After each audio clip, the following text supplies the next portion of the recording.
और इसलिए surgical strike किया। और मुझे मेरी सेना पे गर्व है, मेरे जवानों पे गर्व है। जो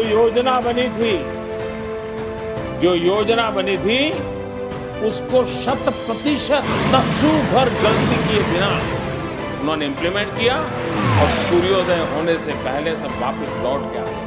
दुनिया के बड़े देश जैसे अमेरिका, फ्रांस, रूस और भारत अपने सैन्य शक्ति को मजबूत करने के लिए भारी निवेश करते हैं। इसका मुख्य कारण ये है कि किसी भी देश से किसी भी समय खतरा आ सकता है। ऐसे में ये इम्पोर्टेंट हो जाता है कि केवल सेना ही नहीं बल्कि वायु सेना भी किसी भी समय एयर स्ट्राइक करने के लिए तैयार रहे। लेकिन अगर बात भारत और पाकिस्तान की करें तो दोनों ही देश एक दूसरे से कई बार युद्ध लड़ चुके हैं। विशेष रूप से 1965 और 1971 के युद्ध, इन दोनों युद्धों में दोनों देशों की वायु सेनाओं की ताकत को स्पष्ट रूप से देखा गया था। इन युद्धों के बाद भारत और पाकिस्तान दोनों ने अपने एयरफोर्स को और भी मजबूत करने में काफी ध्यान दिया। अब सवाल ये उठता है कि अगर वर्तमान में भारत और पाकिस्तान के बीच युद्ध छिड़ जाता है तो दोनों में से कौन सी वायुसेना श्रेष्ठ निकल कर आएगी। भारतीय वायुसेना की ट्रेनिंग इतनी ज्यादा कैपेबल है कि वो दुश्मनों को पलक झपकते ही मात दे सकती है और यही कारण है कि हर बार भारतीय वायुसेना ने पाकिस्तान के अंदर घुसकर उनको करारा जवाब दिया है। भारत की भौगोलिक स्थिति इस प्रकार है कि वो हर समय विभिन्न प्रकार से खतरों से घिरा हुआ है। इसीलिए इसकी सैन्य राजनीति आत्मनिर्भर बनाने पर केंद्रित है या फिर वो विदेशी टेक्नोलॉजी से खुद को और शक्तिशाली करता है। अब ये बात जानना जरूरी हो जाता है कि आज के डेट में दोनों देशों की वायुसेना कितनी सक्षम है। लेकिन उससे पहले ये जानना काफी इंटरेस्टिंग होगा कि कैसे भारतीय वायुसेना ने पाकिस्तान को विभिन्न युद्धों में धूल चटाई। पाकिस्तान के पास कुल 18 से 20 एयर बेसेज है, जिसमें से 13 सैन्य अड्डे और 6 लॉन्ग रेंज बेसेज हैं। इन एयर बेसेस का मुख्य रूप से उपयोग फाइटर जेट्स को ऑपरेट करने के लिए किया जाता है। पहले पाकिस्तानी एयरफोर्स में महिलाओं को केवल मेडिकल स्टाफ के रूप में भर्ती दिया जाता था,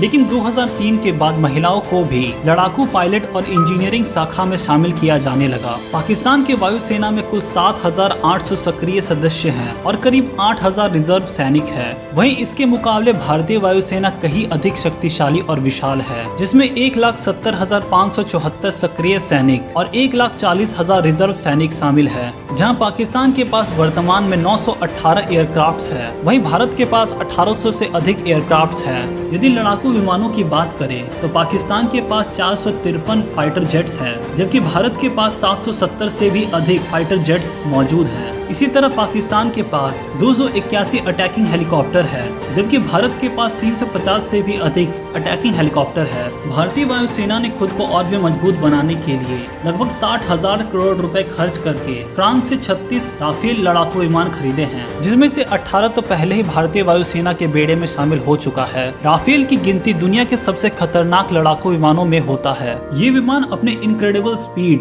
और कई घातक मिसाइल्स और हथियारों को ले जाने में सक्षम है। इसकी और एक खास बात ये है कि ये हवा में उड़ते उड़ते ही फ्यूल भर सकता है और एक बार फ्यूल भरने के बाद ये लगभग 10 घंटों तक लगातार उड़ सकता है। 2022 तक भारत को सभी 36 राफेल विमान मिल चुके हैं, जिससे भारतीय वायुसेना की ताकत पहले से बहुत ज्यादा बढ़ चुकी है। सुरक्षा को ध्यान में रखते हुए इन विमानों को अंबाला एयरबेस में तैनात किया गया है, जो राजनीतिक रूप से पाकिस्तान और चाइना दोनों के सामने स्थित है। भारत न केवल विदेशी फाइटर जेट्स को खरीदकर अपनी शक्ति बढ़ा रहा है, बल्कि वो स्वदेशी लड़ाकू विमानों को निर्माण करने पर भी जोर दे रहा है। तेजस फाइटर जेट इसका एक बेटर एग्जाम्पल है, जिसे भारतीय वायुसेना ने अपने बेड़े में शामिल कर रखा है। आने वाले वर्षों में तेजस के नए वेरिएंट्स भारतीय वायुसेना को और भी ज्यादा ताकतवर बनाएंगे। इसके अलावा भारतीय वायुसेना MiG-21 जैसे पुराने विमानों को धीरे धीरे सर्विस से हटा रही है, क्योंकि इन विमानों की दुर्घटना की संख्या बढ़ती जा रही है। अब अगर पाकिस्तान की बात करें तो उन्होंने हाल ही में चीन के J-10C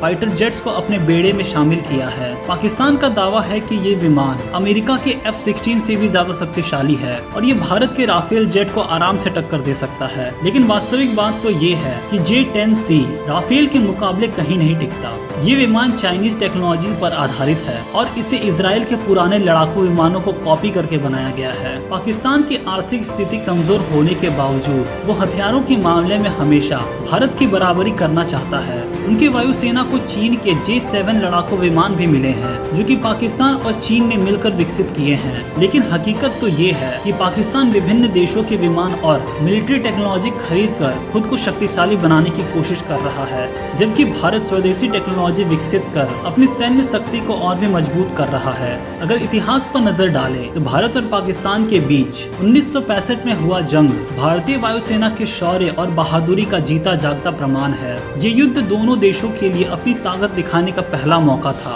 1 सितंबर 1965 को जब भारत और पाकिस्तान के बीच हवाई संघर्ष शुरू हुआ तो भारतीय वायुसेना ने 45 स्क्वाड्रन्स को पाकिस्तान पर हवाई हमला करने का आदेश दिया। इस हमले ने भारतीय वायुसेना ने पाकिस्तान के कई टैंकों और सैन्य अड्डों को तबाह कर दिया। जैसे ही पाकिस्तान को इस हमले की भनक लगी, उन्होंने भी अपनी वायुसेना को जवाबी हमले के लिए तैयार कर लिया। लेकिन भारतीय वायुसेना की राजनीतिक क्षमता और आधुनिक विमानों की वजह से पाकिस्तान को भारी नुकसान उठाना पड़ा। इस युद्ध में भारतीय वायुसेना ने पाकिस्तान के कई फाइटर जेट्स और सैन्य ठिकानों को मिट्टी में मिला दिया। इतिहास गवाह है कि जब पाकिस्तान ने भारत पर हमला किया है, तब उसे मुंह की खानी पड़ी है। अगर भविष्य में भी पाकिस्तान भारत से टकराने की कोशिश करता है तो बेशक उसे फिर से पराजय का सामना करना पड़ेगा।